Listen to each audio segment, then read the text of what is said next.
عمران خان کو غیر قانونی جیل میں رکھنے کی بات کرے تو یہ افواہیں پھیلا کے عوام کو بیوقوف بنایا جاتا ہے. مجھے اور پی ٹی آئی کی قیادت کو تو اس بات کا علم ہے. فرض کریں چھوڑ بھی دیں عمران خان صاحب کو, بنی گالا بیچ دیں, تو یہ جب چاہیں وہاں سے پھر دوبارہ لے آئیں گے جب ٹمپریچر ٹھنڈا ہو جائے گا, اور پھر اس کے بعد چیزیں کر لیں گے. تو اس صورتحال میں انصار عباسی صاحب جو کہ ٹاؤٹ ہیں, مادت کے ساتھ ماؤتھ پیس ہیں اسٹیبلشمنٹ کے, وہ یہ مشورہ کسی کے کہنے کے اوپر دے رہے ہیں کہ اس بار اسٹیبلشمنٹ کی جانب سے بڑی سنجیدہ کوششیں ہو رہی ہیں, بڑی سنجیدہ بات کی جا رہی ہے کہ عمران خان صاحب کو بنی گالا شفٹ کر دیا جائے اور وہاں پہ ان کو آئسولیٹ کر دیا جائے اور وہیں پہ رہیں, اور میڈیا سے بھی بات نہ ہو اور چیزیں بھی نہ کریں, تو وہاں پہ ان کو کنٹرول میں رکھیں. اب نہ تو کسی دہشت گردی کا خطرہ ہے, نہ تو اس عمران خان صاحب جو ہیں وہ بیمار ہیں, نہ انہوں نے مطالبہ کیا, تو اسٹیبلشمنٹ بلا خود سے اور حکومت مل کے کیوں عمران خان کو اڈیالہ سے بنی گالا بھیجیں گے؟ اچھا اس لیے کہ وہاں ان کی روزانہ بہنیں آ جاتی ہیں, اور جب بہنیں وہاں پہ روزانہ آ جاتی ہیں تو آپ وہاں سے بنی گالا بھیجیں گے تو بہنیں تو اندر گھس جائیں گی. اس لیے آپ چکمہ دے رہے ہیں دو طریقوں سے. ایک تو پی ٹی آئی کے لوگوں کو لگے جی کہ ہم تو عمران خان صاحب کو شفٹ کرنے لگے تھے گھر میں, اور دوبارہ دیکھیں احتجاج انہوں نے کر لیا ہے. دوسرا کہ یہ چکمہ یہ ہو سکتا ہے کہ یہ بنی گالا کا نام لے کے شفٹ ان کو کسی اور نئی جیل میں کر دیں جہاں پہ ان کی بہنیں نہ جا سکیں. وہ جیل ہی عمران خان کے لیے اسپیشل بنائی گئی ہو, تو اس کے بعد تو ویسے بھی استثناء مل گیا, آپ چوری کر لیں, زنا کر لیں, کسی کو قتل کر دیں, کسی کو مارشل کورٹ کسی کا کر دیں, ملٹری کورٹس کے اندر سزائے موت دے دیں, آپ کو تو کوئی پوچھے گا نہیں. یہ گناہ تو آپ اپنے سر لے لیں گے. تو لہٰذا عمران خان صاحب کو بنی گالا شفٹ کرنے کی خبر سراسر جھوٹ, بیوقوفی کے اوپر مبنی, اور کسی بھی صورت اس کے اوپر ٹرسٹ نہیں کرنا چاہیے. ہاں اگر یہ عقل اور شعور والے ہوں, ان کے دلوں کے اوپر مہریں نہ لگ گئی ہوں, ان کے دل کالے نہ ہو چکے ہوں, انہیں اگر احساس ہو, اگر یہ عقل مند ہوں, تو یہ اس ضمن میں یہ بات ضرور کر سکتے ہیں کہ لوگوں کا غم و غصہ تھوڑا سا ٹھنڈا کرنے کے اصول کے لیے یہ عمران خان صاحب کو پہلے بنی گالا شفٹ کر دیں, پھر ریلیز کریں, بجائے اس کے کہ یہ کوئی انقلاب آ جائے, لوگ آ جائیں, الٹ پلٹ کر دیں سارے نظام کو. آپ نے تو استثناء لینی تھی, وہ مل گئی. آپ نے جو چیزیں کرنی تھی وہ سارا کچھ حاصل کر لیا. اب عمران خان صاحب کو جیل میں رکھ کے چلا لینا ملکی معیشت کر لیں. سیاسی عدم استحکام ختم کبھی بھی نہیں ہو سکتا جب تک عمران خان زندہ ہے, جیل میں ہے, زندہ بھی ہو یا مر بھی جائے, اللہ نہ کرے.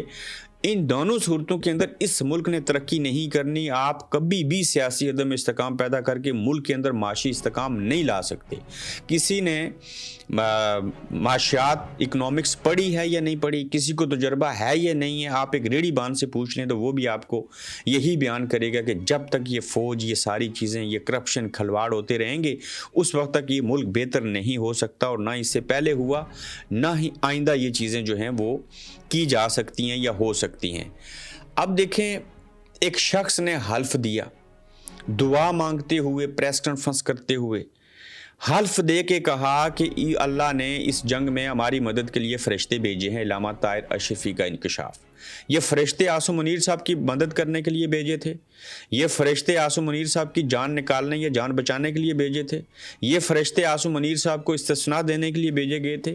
ٹھیک ہے, ہم مانتے ہیں ہم نے رفیل طیارے گرائے, سارا کچھ کیا, لیکن فرشتے تو انسان کو نظر نہیں آتے, اور آپ نے حلف دے کے کہہ دیا کہ فرشتے اللہ نے بھیجے تھے. آپ کو وہی نازل ہوئی, گاڑی سے بوتلوں کی برآمدگی ہو شراب کی, پیٹ آپ کے 3 کنال باہر نکلے ہوں, جو حکومت آئے آپ اس کے ٹاؤٹ بن جائیں, اور آپ کی تو دعا کیسے قبول ہوئے گی جو سرکاری خزانے سے حاج اور عمرے کرتے ہیں یتیموں اور غریبوں کے پیسے سے. اتنا بڑا دعویٰ کہ میں حلفاً کہتا ہوں کہ اللہ نے اس جنگ میں ہماری مدد کے لیے فرشتے بھیجے تھے. آپ کہتے ہو عمران خان مذہبی کارڈ استعمال کرتا ہے, ایاک نعبد و ایاک نستعین کہہ کے, ریاست مدینہ بنانے کی بات کر کے, آپ تو حلف دے کے کہتے ہیں کہ اللہ نے فرشتے بھیجے تھے. ٹھیک ہے, اللہ کی مدد ہوئی ہوگی یا اللہ کی مدد ہوتی ہے اچھے اور نیک لوگوں کے پاس, لیکن یہ حلف دے کے بات کہنا کہ اللہ نے جنگ میں جو ہے وہ فرشتے بھیجے تھے, یہ بات تو کسی صورت قابل قبول نہیں ہے. اور میں حیران ہوں اس طاہر اشرفی صاحب سے کہ یہ لوگ, اصل میں ہوتا یہ ہے کہ ہو سکتا ہے یہ بیان طاہر اشرفی صاحب نے دیا ہی نہ ہو, بلکہ صاحبوں میں ایک چیز بیان کر دیتا ہوں. یہ آزاد ڈیجیٹل, پختون ڈیجیٹل اور چند میڈیا کے اور ایسے پلیٹ فارم ہیں جس کے اوپر بعض صحافیوں, سیاستدانوں اور اس مولانا طاہر اشرف صاحب جیسے لوگوں کی طرف سے ایسے بیانات خود سے یہ اسٹیبلشمنٹ جو ہے وہ جاری کر دیتی ہے, جن کا وہ صبح اٹھتے ہیں تو ان کو پتہ چلتا ہے کہ اچھا میرے نام سے یہ بیان آیا ہے. کیوں؟ انہوں نے اپنا سارا کچھ شیطان کے حوالے کیا ہوا ہے کہ ہم اسی کی پوجا کریں گے.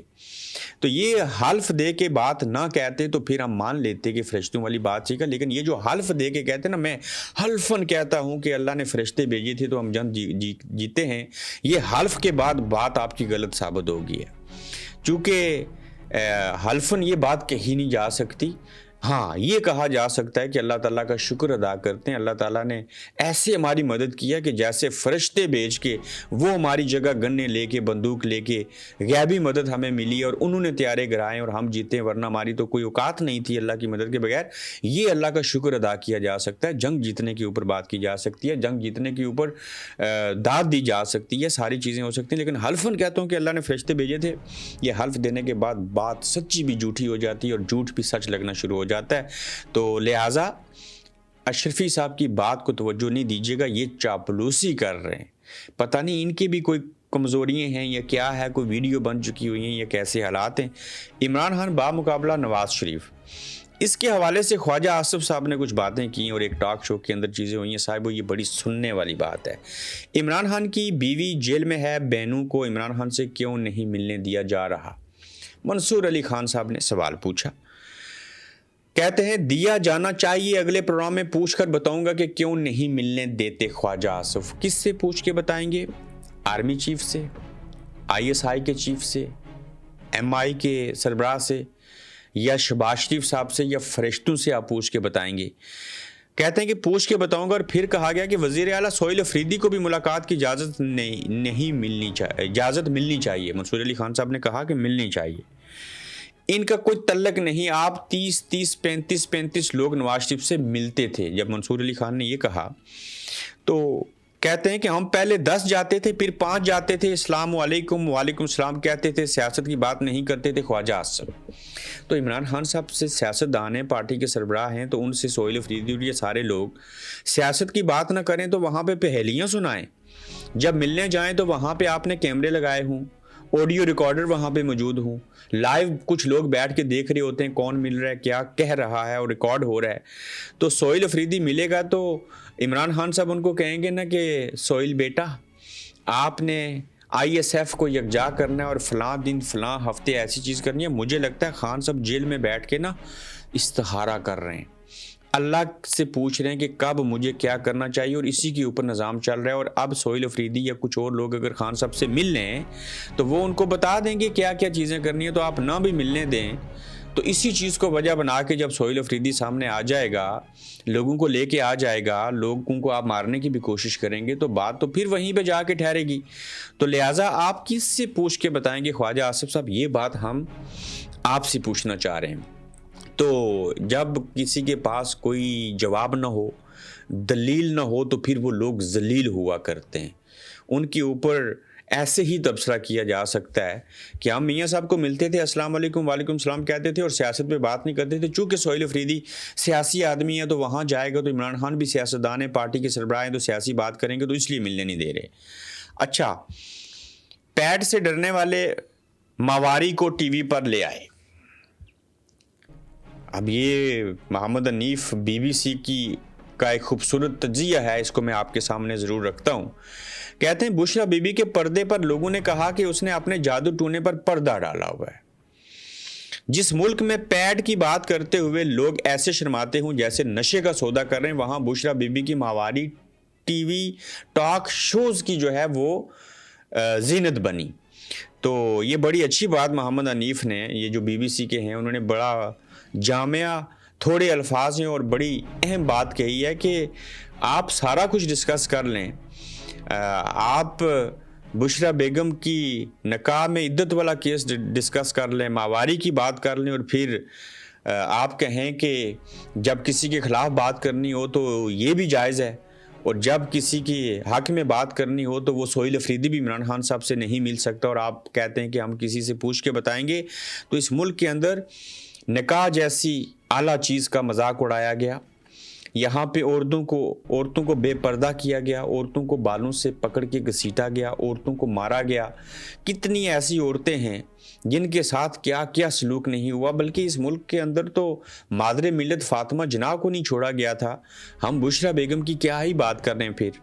تو لہٰذا یہ محمد حنیف صاحب نے بڑی اچھی بات کی اور قرضہ لینے کی مہم جو ہے وہ عروج کے اوپر ہے اور حکومت نے جولائی سے اکتوبر میں 650 ارب روپے قرضہ لیا ہے۔ گزشتہ مالی سال میں اسی عرصے میں 480 ارب قرضہ لیا گیا تھا۔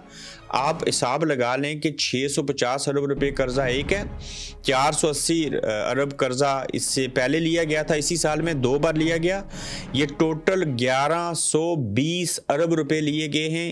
اس کے اوپر ہم نے سود جو دینا ہے وہ بھی اربوں میں ہوگا۔ کوئی پتہ نہیں یہ پیسہ کہاں گیا، اور آئی ایم ایف نے خود سے بتایا، جو رپورٹ 3 ماہ سے انہوں نے دبا رکھی تھی، اس سے یہ پتہ چلا کہ یہ کرپشن کرتے ہیں۔ اگر یہ کرپشن رک جائے تو ہمارے ملک کے جو 2.5% یہاں پہ ریشو ہے، یہ 5 سے 6% کے اوپر چلی جائے۔ امین الدین کو کیسا اعزاز ملا ہے کہ آئینی عدالت کا پہلا چیف جسٹس بننا اعزاز سمجھتا ہوں۔ اللہ تعالیٰ ہمیں اپنے فرائض حکمت، عاجزی اور آئین سے غیر متزلزل وابستگی کے ساتھ ادا کرنے کی توفیق عطا فرمائے۔ چیف جسٹس آئینی عدالت جسٹس امین الدین خان کا پہلا پیغام۔ اس پہلے پیغام میں جو آپ نے ایک بات کہی ہے جسٹس امین الدین صاحب، کہ اللہ تعالیٰ ہمیں اپنے فرائض حکمت، عاجزی اور سے ادا کرنے کی توفیق عطا فرمائے، بلکہ ہم یہ کہیں گے کہ اللہ تعالیٰ آپ کو غرق کرے، آپ کا بیڑا غرق ہو جائے۔ جنہوں نے ہماری عدالتوں کا جنازہ نکالا، جو کسی کے ٹاؤٹ بنے، جنہوں نے Pakistan supreme court of Pakistan کے جو چیف جسٹس سے ان کو ایک طرح سے نکارہ بنا دیا، عدلیہ سے آزادی چھین لی، 26ویں اور 27ویں آئینی ترمیم کا مورا بن کے، جس کے نتیجے میں آپ آئے ہیں۔ آپ کو نئی گاڑی چاہیے، 30 لاکھ روپے تنخواہ آپ کی پہلے سے ہے، آپ کو بھی لگتا ہے ساری زندگی کی استثناء چاہیے کہ آپ مر نہ جائیں، اسی خزانے کے اوپر سانپ بن کے بیٹھ جائیں۔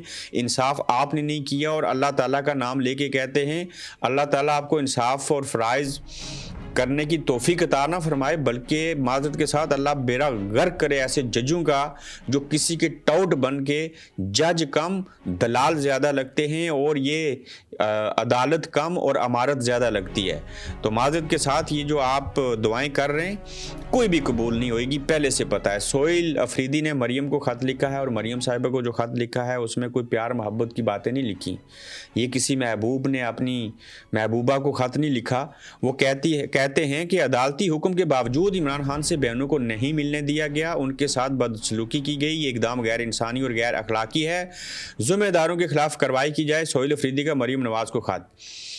سہیل صاحب، آپ تو اپنے حصے کا کام کر رہے ہیں، کس کو کیا کہہ رہے ہیں؟ جہاں کوئی اثر نہیں ہے، جہاں ہونٹوں سے لے کے سب کچھ جعلی ہے، وہاں آپ خط لکھیں گے اور یہ کہہ رہے ہیں کہ یہ سب کچھ ناانصافی اور ملنے نہیں دیا جا رہا اور غیر انسانی چیزیں ہیں۔ یہاں تو انسان ہی نہیں لگتے، غیر انسانی ان کو چیزیں نظر کیسے آئیں گی؟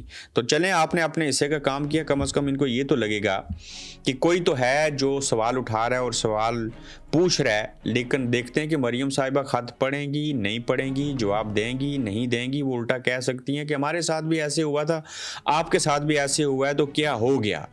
بھارت اور افغانستان کی قربتیں پاکستان کے لیے سوالیہ نشان بن چکی ہیں، اور یہیں پہ دبئی کے اندر آپ یہ دیکھیے صاحبو پیچھے ویڈیو میں کہ بھارت کا طیارہ جو تھا وہ ایئر شو ہو رہا تھا دبئی میں، تو اس کے اندر گر کے تباہ ہو گیا۔